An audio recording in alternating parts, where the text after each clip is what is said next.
Turn it up, swashbucklers! You're listening to Under the Crossbones, episode number 37. My name is Phil Johnson. Thank you very much for listening and tuning in. I always appreciate it. I always appreciate you being here, whether you're driving or walking, or you're supposed to be working or doing something else that's more profitable. So, thank you for listening in. I appreciate it. So this is episode number 37. You can find all the show notes at underthecrossbones.com/037. Fun fact about the number 37, and I found this on Wikipedia, so you know it's true. If you ask people to give you a random number between 0 and 100, the most common number they will give is 37. I don't know why that is. That seems a little bit weird. But that's what it is, apparently, according to Wikipedia, which we all know is the all-seeing, all-knowing, whatever. Anyway, my guest on the show today is the band O'Craven. And O'Craven is an Irish pirate rock band. And we'll talk a lot we'll talk a bit in the interview about how they arrived at that very specific niche. But they're a great band. You're totally going to dig it. And of course, we'll hear some music from them later in the show as well, and all that kind of good stuff. And they're from right here in San Jose, California, where I am. And so the best part of that was that I got to do an actual in-person, right in front of a face-to-facey kind of interview. And I thought ahead, and I remembered to videotape the interview as well. And so there's a video component to today's show. So if you're listening to this podcast in your car, just audio, right? There's actually video of this happening as well.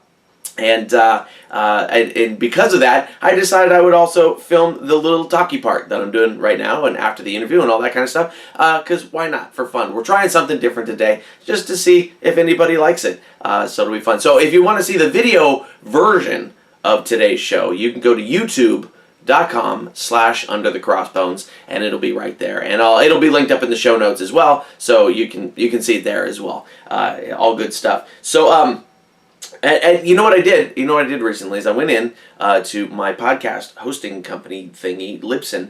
If you're starting a podcast, go with Libsyn. They're the best. It's the way to go. But what I did is I upgraded my account so that I could see a little more stats to see where everybody is listening from and find out who's listening to the show, basically, and all that kind of good stuff. So I found out we are being listened to in 57 countries, which is awesome. Like, that's more countries than I've been to. 57 countries and 49 states in here in the U.S. 49 states. I don't know what I have to do to get Hawaii on board, but let's go Hawaii. Nothing? Really? Nothing from Hawaii? Everybody else listening but Hawaii? All right, anyway, that's all right. So in the U.S. here, it's the big ones are California, Texas, Florida, and New York. Those are the big ones. I was actually surprised to see California kind of ranking on top. I mean, that's where I live, but most of my guests and things like that are from outside California. But California supporting the pirate thing, so good for them. And within California, it was pretty much San Francisco and L.A. because that's what California is. It's pretty much San Francisco and L.A., and then there's a bunch of, like, Bakersfield in the middle. There's not a lot in the middle. They're nice places. They're just not a lot, you know. So anyway, I had an interesting week.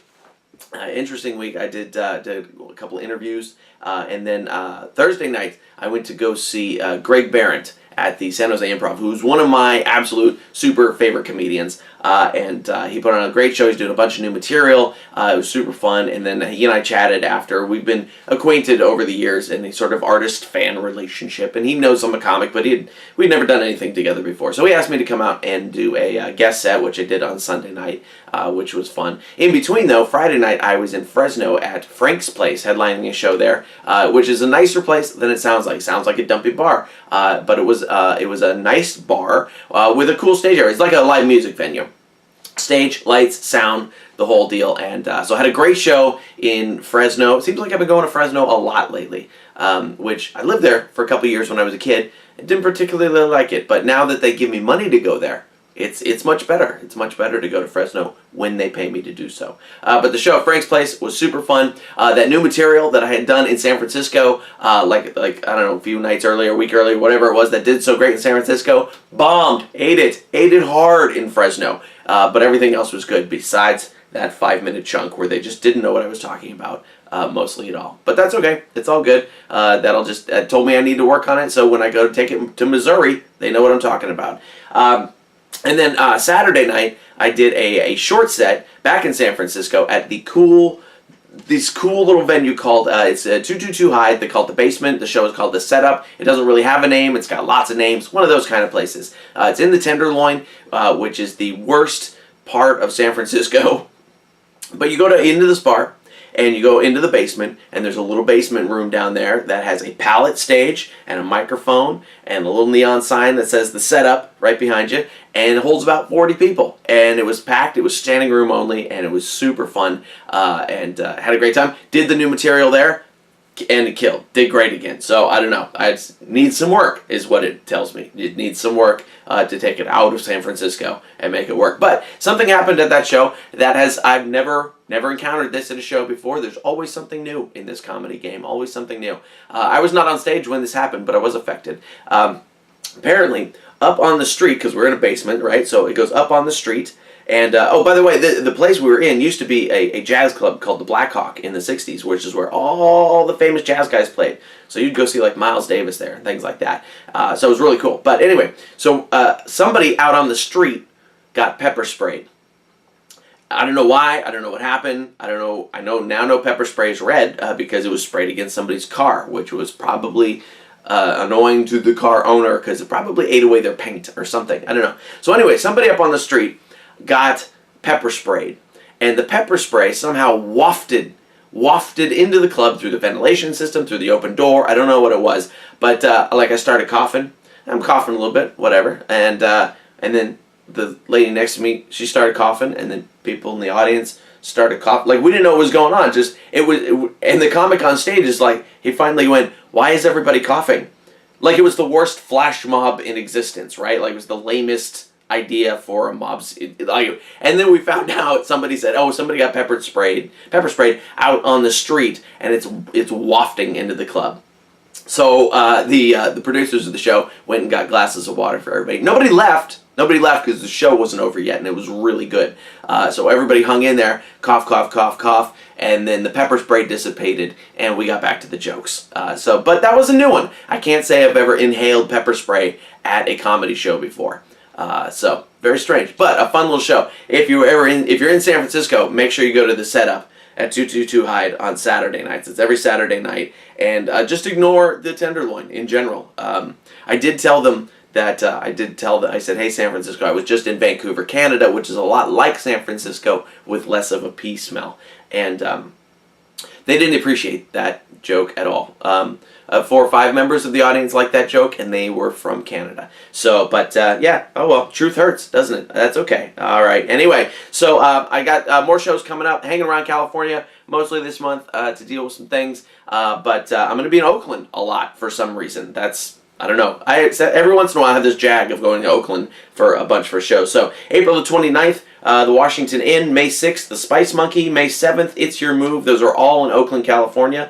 May 13th, I'll be headlining at the Redwood Cafe in Cotati, California. May 17th, back in Oakland at the Layover. May 19th, I'll be headlining at the Gold Country Casino in Oroville, California. That'll be a fun show.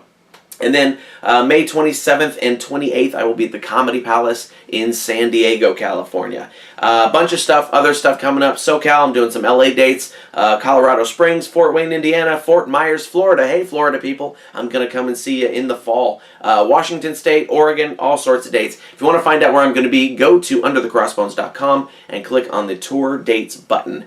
If you're enjoying the show, do me a favor and also click on the like the show button. That's the support page right there. And your support keeps the show going, and there's a few ways that you can do that. One, there's a little donate box right there, just a little PayPal donate box. You can dump in there whatever you want, $1 a show, $5 a show, 50 cents a show. I don't know, whatever you want to do, whatever it's worth to you, and you just put it in there, and it'll charge you one time. There's a way to set up a subscription thing, or like a recurring. I haven't done it yet. Anyway, I'll get to that later. Or if you don't want to do that, there's an Amazon banner. You click on that Amazon banner, you buy yourself something nice, and I get a little kickback for that, and it helps the show stay in business.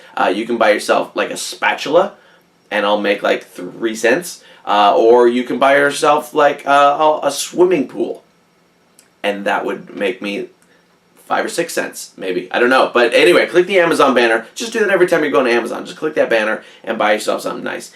Or if you want to be a sponsor of the show, that is very easy to do too. The rates are there. It's simple. It's cheap, and you can be a sponsor like the sponsor today that we've got. Anything Goes for Vermont, or like Southern Yellow Pine Publishing, or Nowfriend, or any of the other sponsors that we've got on the show. It's very easy. It's very cheap to do. Just get in touch with me, and I will hook you up with that. Okay, so are you ready? We're going to get into the interview with O'Craven. You're going to dig this. It's live. We're all in the same room. It flows a little bit differently than the previous interviews. I hope I get to do more of this stuff soon. All right, I'm going to shut up now. Here we go. Here's the interview with O'Craven. So, introduce yourselves and tell me a little bit about how the band started. I'm Cloud. Calico. And I'm Mr. Bones. All right. What do you guys play? I play rhythm guitar, Okay. concertina, banjo, tin whistle, Everything. Nice. and electric bagpipes. Oh, awesome. Bass. Bass? Mandolin and fiddle. Excellent. Very cool. Bagpipes are the hardest thing in the world. Yeah, except if you cheat it like I do and play electric bagpipes, you don't actually have to blow into it. Oh, I see. So there's a mechanism that blows the bag up for you. It doesn't even have a bag. no It's bag. all electronic. Oh. It's a little box with a chanter on the bottom of Okay. it, and you just play the chanter, the notes. You're right. That's cheating. Yeah, that's cheating. Yeah, I have But some it bagpipes. sounds cool. I have some bagpipes. I can't even blow the thing up. Really? Yeah, I gave takes- myself a headache. Yeah, I'm working up to the real set of bagpipes. And he'll do it too. He makes you sick. Everything he touches, he can play. That's good. Yeah. That's good. He's one of those guys. My brother's the same way. I don't know if I can play it well. I can play something on it. All right, so tell me a little bit about how the band started. Where does it come from? So, I guess it really started a long, long time ago. Probably when I was about 20, I was really interested in starting my own band, and I started playing, with some friends and all that, and we could never find a drummer, so my dad played drums in a couple of big bands in the 60s, and so I was like, well, could you sit in until we find a drummer? And so every time we would find a drummer to audition, we'd audition, and they're like, oh, what is he playing? And he'd show me, he's all like, yeah, I can't play that, I'm out. so one day I looked at him all like, you know what, we're not auditioning anymore. You're playing drums for us. So we started playing together. We were doing like probably punk rock at that time, and it kind of went through some evolving periods, and we went into kind of like progressive metal, punk rock type of stuff, and so years later we were playing a show, and I wrote a Celtic inspired drinking song. I'm a big fan of like Dropkick Murphy and the Pogues and Flogging Molly and all that stuff. Yep. And so we went, and we had all this technical stuff that took us like, you had to be a mathematician to figure out some of the guitar parts that we had, and we'd play it for the audience, and everyone would just... Nobody appreciated it. Yeah, no one even bat an eye. We play this one Celtic drinking song, which is a super easy song, and just the roof went off the place. Sure, yeah. People went crazy for it. So Nuts. after the show, I'm all, that's what we need to be doing, because we have fun playing it, and they like hearing it, so let's give them what they want. So That's when we switched gears. yeah, so then we start, writing it. Kind of spurred me into finding our Celtic lineage, because my dad's pretty much full Irish, and I'm half Irish. And so we started going, and out with the Irish style music was coming, like some pirate style music too, and people were loving that. So I'm all like, okay, we're playing Celtic pirate rock now. All right. Yeah. That is like super niche marketing right there. Yeah. It's like, Yeah. we only play Scandinavian klezmer. It's like, I'd like to kind of interject there because at that time he said I was playing drums, which I was, and we had to keep replacing bass players. Every time we'd replace a bass player, I would be showing the bass player the parts. Okay, yeah. So finally it became apparent that we needed a drummer, and I needed to go on the bass. Yeah, so that's what we did. Yeah. And then we kind of picked up the pieces as we were going along. We our lead fiddle player came on. We had through a friend of ours who was playing a lot of bluegrass and different styles of music, but he was really heavily into that scene, and he came on board. And then we met Mr. Bones here, and he came in kind of filling in for a fiddle, for a job that our fiddle player couldn't make. So he filled in there, and he was such a great showman that we're all like, you know, you got to be in the band. What else can you play? He's like, well, I can play mandolin. And we're all like, we need a mandolin player. Good. Who doesn't need a mandolin Right? player? Exactly. So I filled in for Ducky, which we didn't mention. Ducky's just an incredible fiddle player. Uh-huh. He's number one on fiddle too, and just it's really hard to follow him. He's really that smooth. Oh, okay. Yeah. Yeah. He's a He's great got player. his style that no one else can. And so, are you working with two fiddles in the band? Well, I do just a small excerpt. Okay.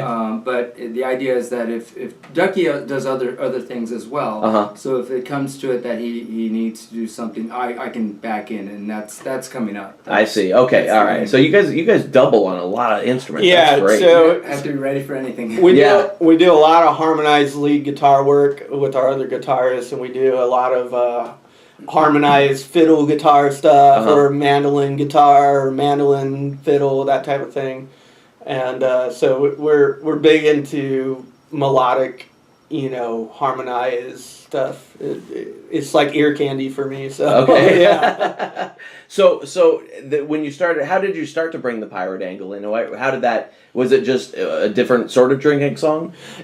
Yeah. Well, the first song I wrote was called "Devil's Drink," and it was about a sailor who kind of had to sail through hell to get his love that the devil had held for him, and so it was like this kind of like epic, kind of like, you know, rock song that I wrote, and it was obvious that it was going to be a pirate theme. It had all, you know, nautical melodies to it, Uh-huh. and that went over really good. And I'm like, well, you know, that came out super easy out of me. It just kind of like flew out of me, and so I'm all like, let's see what else I can write in that vein, and it just started going. It was like a snowball after that, and now we've really become a really mesh of like Celtic rhythms, and then into like nautical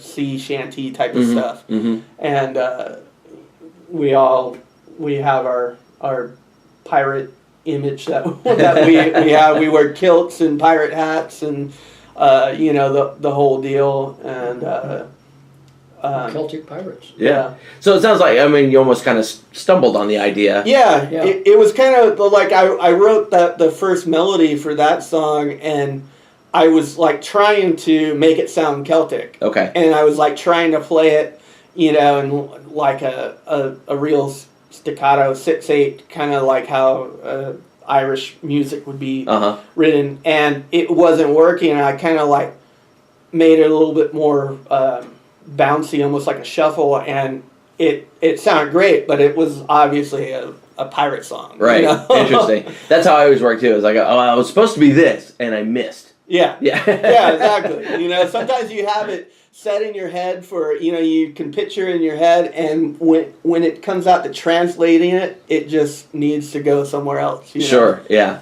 So when you guys started up into this, and you ran across this idea of, okay, now we're Irish pirate rock.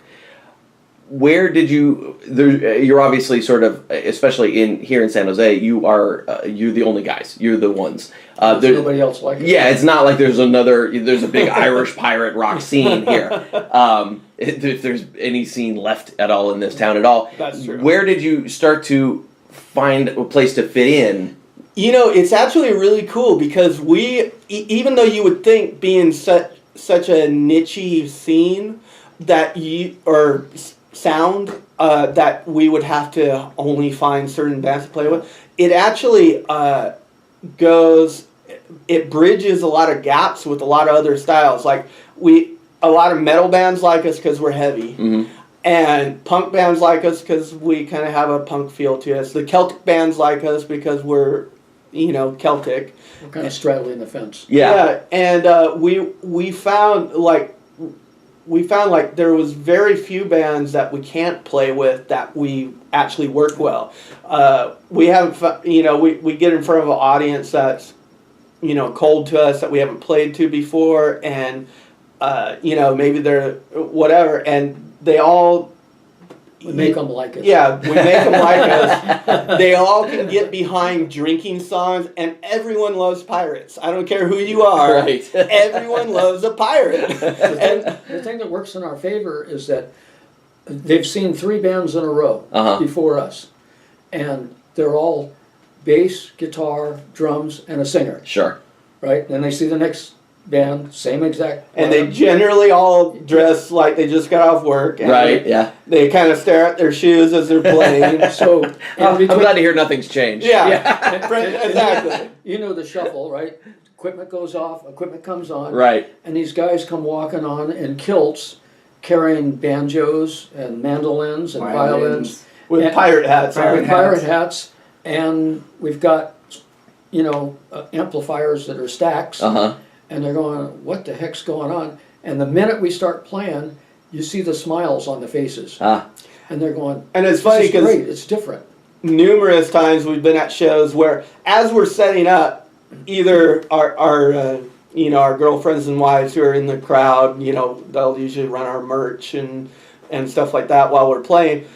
They'll hear people, or sometimes we hear people as we're setting up going, what the heck is this? What are these guys going to be? Look how they're dressed and all this stuff. And I'll watch their faces, those specific people's faces. The moment we start playing, the look on their face of yeah, whatever, goes to, oh my God, this is the best thing I've ever heard. And they're, into it, they're clapping, they're singing along with us and everything like that. So that's the other thing too. They've never heard our material before. Right. Yet they start singing along with our lyrics. Yeah. Yeah. Well, that's always good. Yeah. Yeah. Well, I think it kind of hits people on like a tribal level where, the Celtic rhythms and like the sea shanties and all that stuff kind of hits people, and it's like something like deep within inside that it triggers that they haven't felt for a while. Yeah, and like it's sort of in that Flogging Molly or Gogol Bordello, or that kind of thing where it's almost the song itself is almost secondary to the energy. Yeah, definitely. We put on a real high energy show. There's a lot of jumping around on stage, a lot of like. Me and Mr. Bones here do a lot of choreography. So we're towards that front layer, and then John will get out and to the audience. Yeah, nice. We like to run out in the audience. We break jump on tables. Okay, all right, yeah. The curse of the wireless gear. Yeah, exactly. Thank God for wireless. Although I will say this is the first year we've had people come up to try and sing with us. Oh, really? Yeah, we had people How cool. trying to rush the stage to sing with us, which is all good for us. We're down for it. So I got to figure out how to get people to rush the stage and tell my jokes for me. Yeah. We do consulting. Yeah. Pirate hat. Right. Yeah. There you go. You can't Start with a pirate hat. and it's the right consonant for certain jokes. That's right. Yeah. So albums, releases. So right now we have the CD we have out currently is called O'Craven, Whiskey Wenches and Scallywags. That's available on iTunes, CD Baby, Reverb Nation, I've seen it SoundCloud, on Amazon. Amazon. It's pretty much available everywhere. And we're in the studio right now, actually recording a new CD, and that one's going to be called Devil's Curse. Okay. And so that one's going to be even kind of more pirate oriented than our last CD. Yeah. All right. Cool. Yeah. And we can get a little bit inside baseball since we're all musicians here. Yeah. How have you, outside of the local scene, what have you guys done to find a place for yourself in the wider music industry, or even in the subgenre of pirate music? Well, we've actually kind of established ourselves in a lot of different pirate groups on like social media, and then also we're a member of a pirates guild called Rogues Armada. Okay. And so we're kind of getting out there. Apparently, we're trying to get out to Florida because apparently we have a pretty decent audience out of Florida. Nice. From plenty of pirate action in Florida. Yeah. Yeah. Yeah. So What about that radio station that was, it's the pirate radio station, they were playing our, Scoundrels Inn. yeah, we have Scoundrels in playing. Yeah, and that's actually where I heard about you guys. Ironically, Clint was like, "Oh yeah, you've got a band right there in San Jose," and I was like, "I do," you know. And then thanks to Under the Crossbones, you know, we're stoked to have you guys supporting us too. Yeah, we do a lot on social media. We're this summer we're going to be touring probably Southern California and probably up to Oregon. But then next year we hope to branch out and tour a little bit more in, you know, the rest of the states. But right now it's been social media has been the way for us. We've been getting a lot of support with different pirate groups and festivals, and that we'll be playing the Northern California Pirate Festival in June. So That's great. yeah. That's great. I'm planning on actually going to that this year. I've missed it the last couple of years because Awesome. I've always Yeah. been somewhere else too. But I've got it on my calendar for this year, and I'm going to go. That's awesome. I'll say when we do the Pirate Festival, it's going to be interesting to see bands of the same kind and see how we fit. Or- Sure. Yeah. Have you done a lot of the pirate festival scene at all, or? Not we've done a lot of the Celtic scene. Okay. We just played the San Francisco St. Patrick's Day Festival Nice. parade, and that was a lot of fun. And we played the Dublin City St. Patrick's Day Festival, and we've done like some Irish festivals for the holiday of San Patricio, and some other events working with the Dublin Sister City Committee for San Jose, which is like the sister city of Dublin, and so we've done some festivals with them. But we haven't really. This is going to be our first major pirate festival. We've done some small things here and there, some pirate shows with some other more traditional style pirate bands. Mm-hmm. But this is going to be our first, full on pirate festival. So That's great. we're And looking forward to it. from what I'm told, this pirate festival is one of the best in the country. So Really? yeah, Wow. as I've been told that by a few people, and it's the only one that I've ever been to. Because I haven't made it to the other ones around the country yet either. Yeah. I imagine I will at some point. But Yeah. I'm told this is one of the best ones. So Wow. you're starting at the top, is what I'm saying. That's awesome. Yeah. wonderful. That's where we like to start, you know.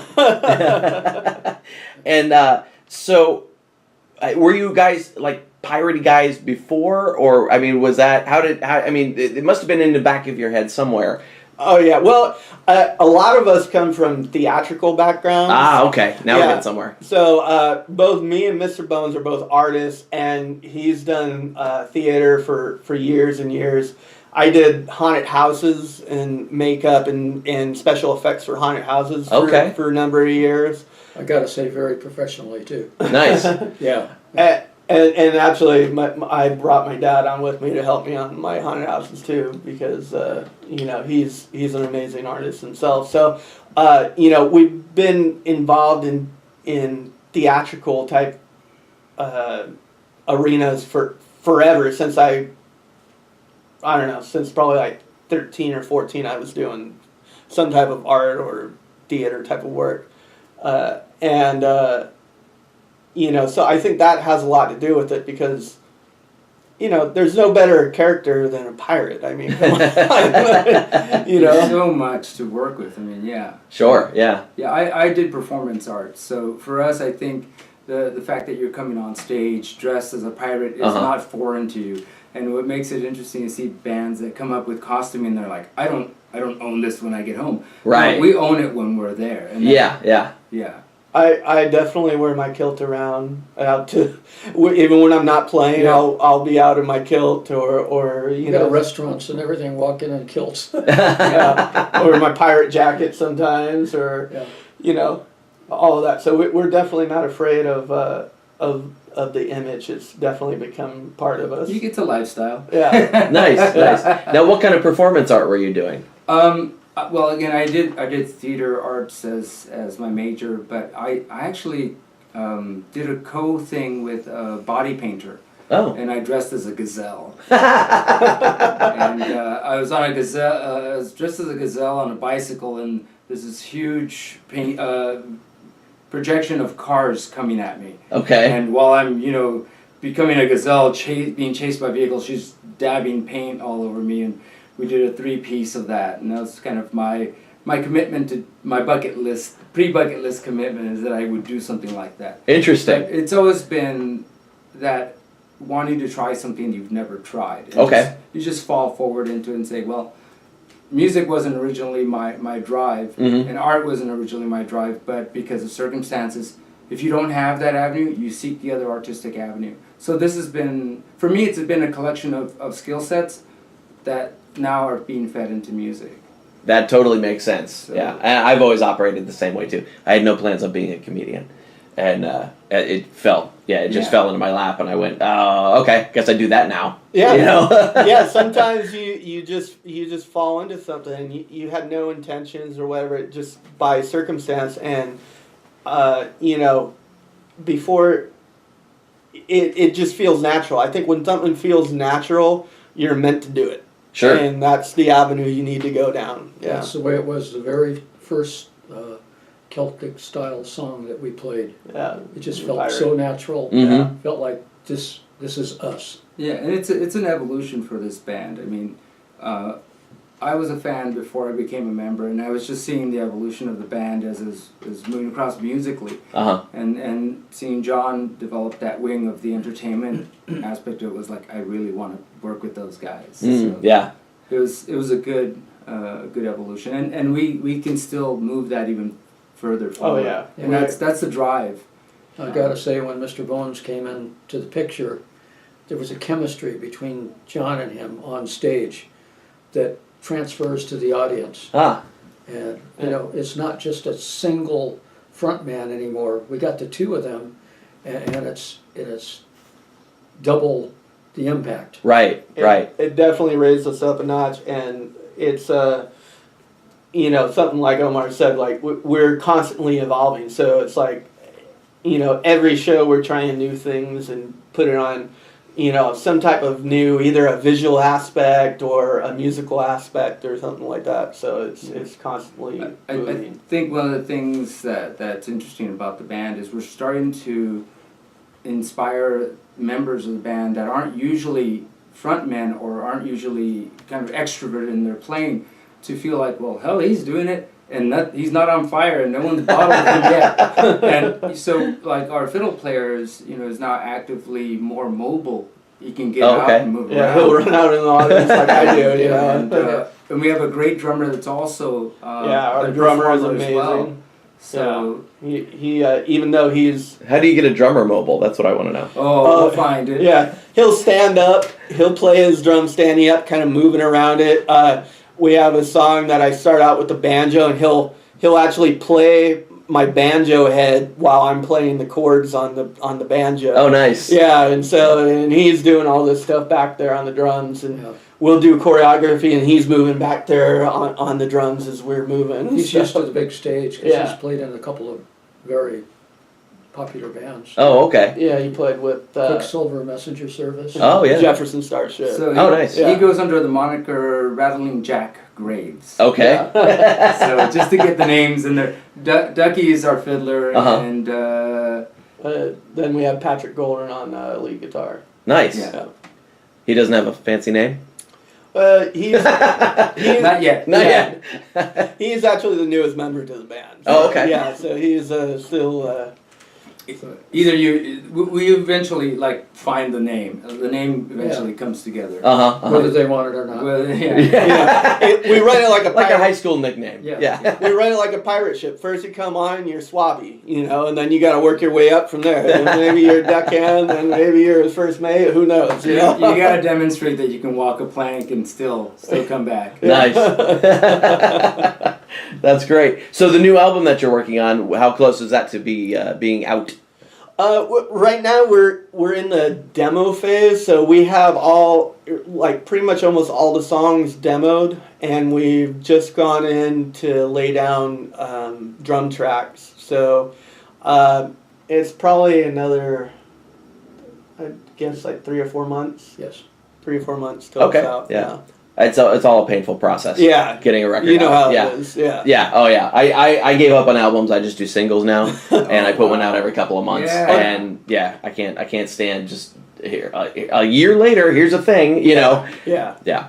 Actually, that's probably how we're going to release them. We're going to release them with some re-recorded old tracks that we're just going to redo. And so we're going to release small singles with the new song and like an old song together as like a little package. And then that's cool. And at the end, we'll have the whole album out. Yeah, that's a great way to do it, Yeah. because then you can really keep your audience engaged on a regular basis. Exactly. Instead of going, we'll see you in 6 months Yeah. and just wait for us. Yeah, Yeah, exactly. that's a great way of doing it. Yeah. That's very cool. So great, yeah. This has been really fun, you guys. I'm glad we got to do this. Yeah, same here. So outside of the NorCal Pirate Fest, which is I think June 15, 16, if I remember right, what else do you guys have coming up show-wise? Keep in mind this will be out in about 2 weeks. Okay.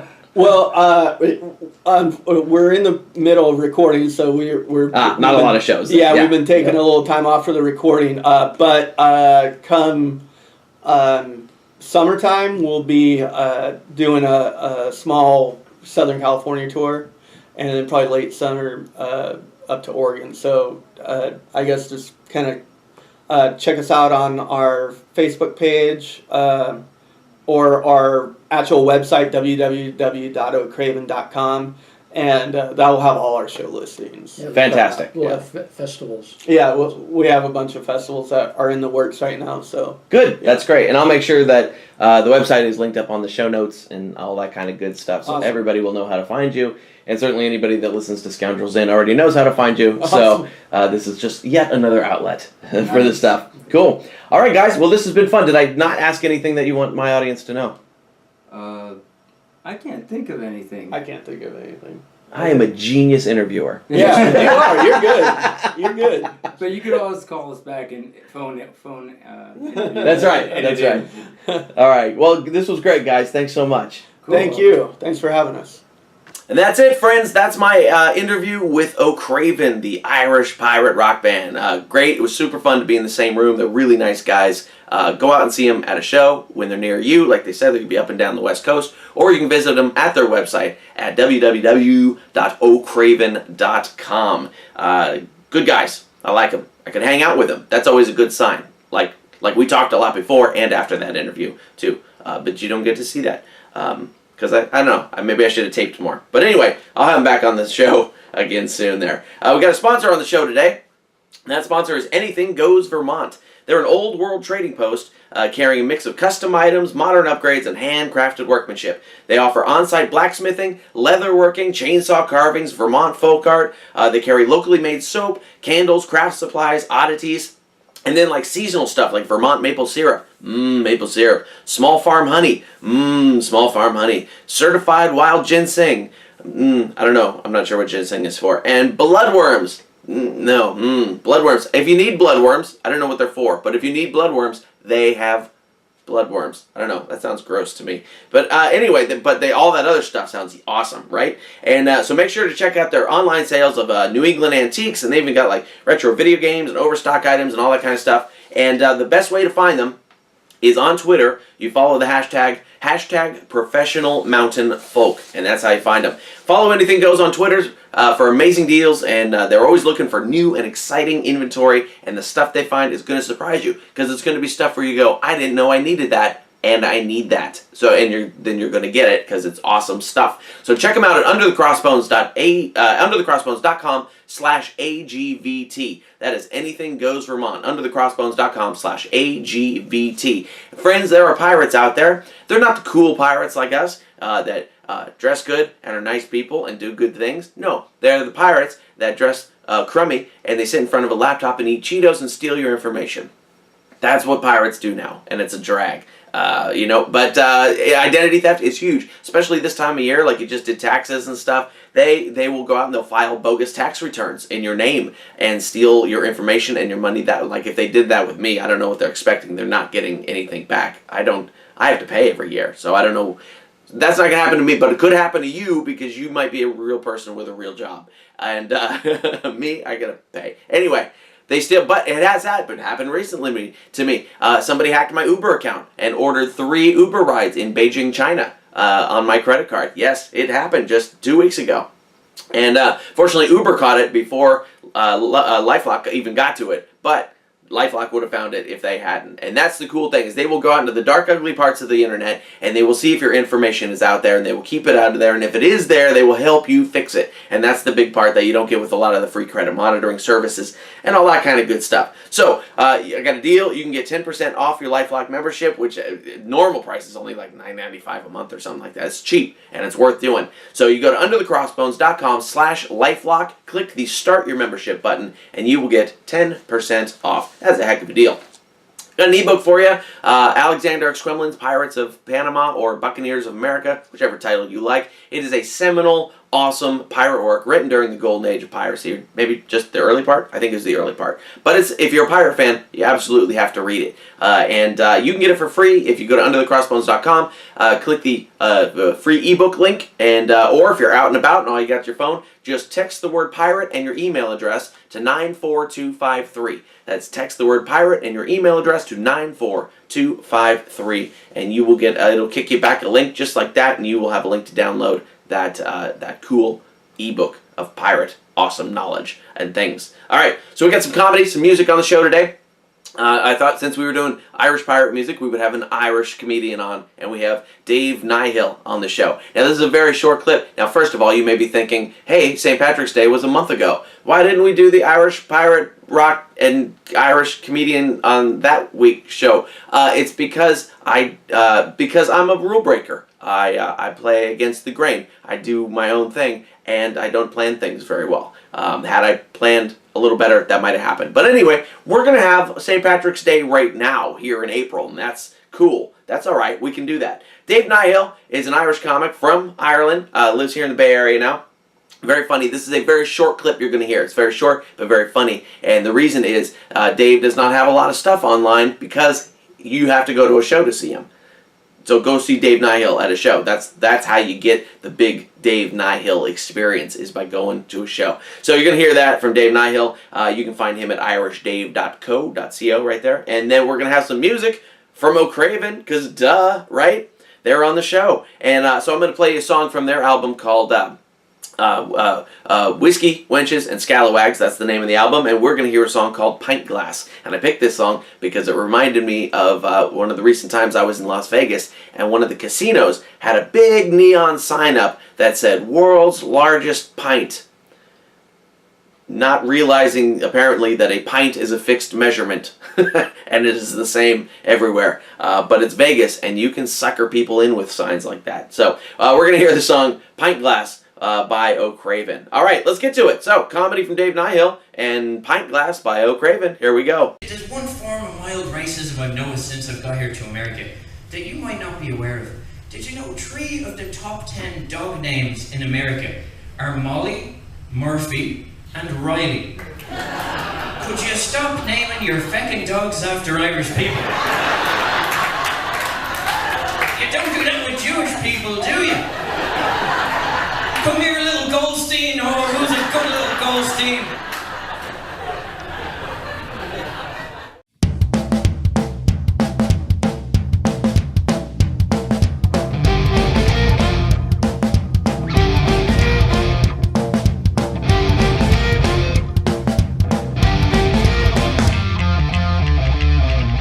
Been to Killarney, so where did we go?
And that's our show for today, friends. Thank you very much for hanging out. You can find all the show notes, links, and videos, and all that kind of stuff for this episode at underthecrossbones.com/037. If you want to find out more about O'Craven, the Irish pirate rock band, you can go to ocraven.com. And if you want to find out more about Dave Niall, you can go to irishdave.co. That's .co. And if you want to pick up my latest comedy special, Pretty From the Back, you can get that at philjohnsoncomedy.com. It's lots of fun. And keep leaving those iTunes reviews. I always appreciate it, and they're very nice. They help us rank a little bit better. It gets the show out there. Eventually, somebody in Hawaii is going to listen to this show, and it will be because you left a nice iTunes review. That's how it works. And that's it. Friends, I will see you next week. Bye.